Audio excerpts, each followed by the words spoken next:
Hello, I'm coming at you with a quick Bitwig tip today. I call this the lazy man's approach to hi-hats because it is indeed lazy, and if you want to just throw together some quick hats to accommodate your track, this is a great way to do it. And so I've got a song sketch kind of going here, so let me play it for you without the hi-hats first.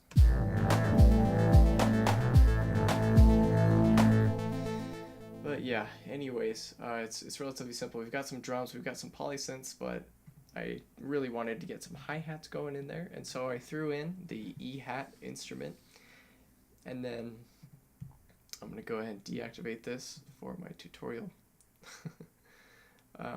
But yeah, so I just basically have got one MIDI note that's happening at the beginning of each bar, and I wanted it to repeat over the course of the bar 16 times. And so the note echo is perfect for this because its default is 16th notes. And so I just increase the repetition to the number to 15, and so it's going to be playing 16 times, obviously. And so let's hear what it sounds like. I'm going to switch off this note velocity and just show you what that kind of does after we hear the note echo.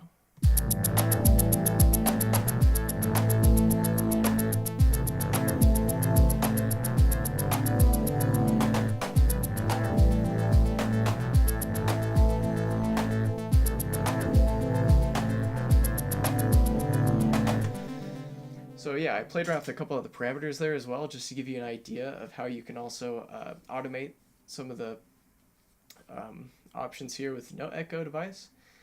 And you can do some really neat things with not a whole lot of time spent and invested on having to manually tweak and alter the MIDI itself, which is fantastic. Bitwig has a lot of shortcuts like that can really enhance and speed up your workflow.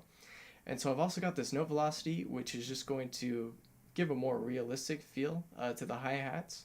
And so you've got kind of two options. So if you tweak the velocity so it's a negative value, the hi-hat's going to be obviously decreasing in velocity on each subsequent hit. But if you want to keep a relatively consistent velocity throughout, but you want to still kind of randomize it and get different hits, you can just use this randomize on the note velocity. So let's listen to that.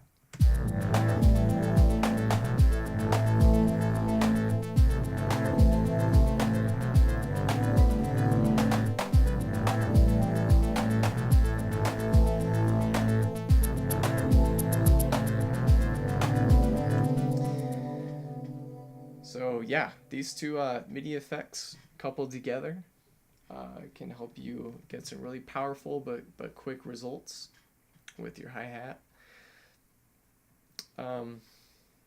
You've got a couple more options too. If you want to take it a step further, you can automate the offset, and so that's what I was doing here with the LFO. Now this is a really dramatic offset modulation, so you're probably not going to want to really have something that's that crazy, but this is what it sounds like if you're tweaking the offset just a little.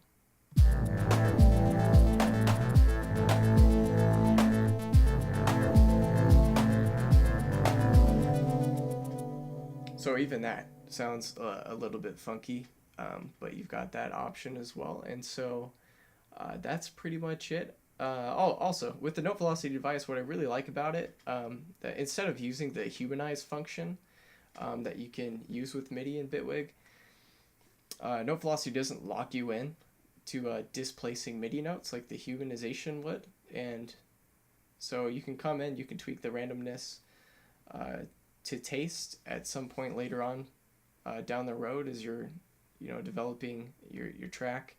And you can also automate the parameters here to increase the velocity or decrease it. So I really appreciate it for that fact. But yeah, that's all that I have for you in this video. Thank you for watching. I hope this was informative.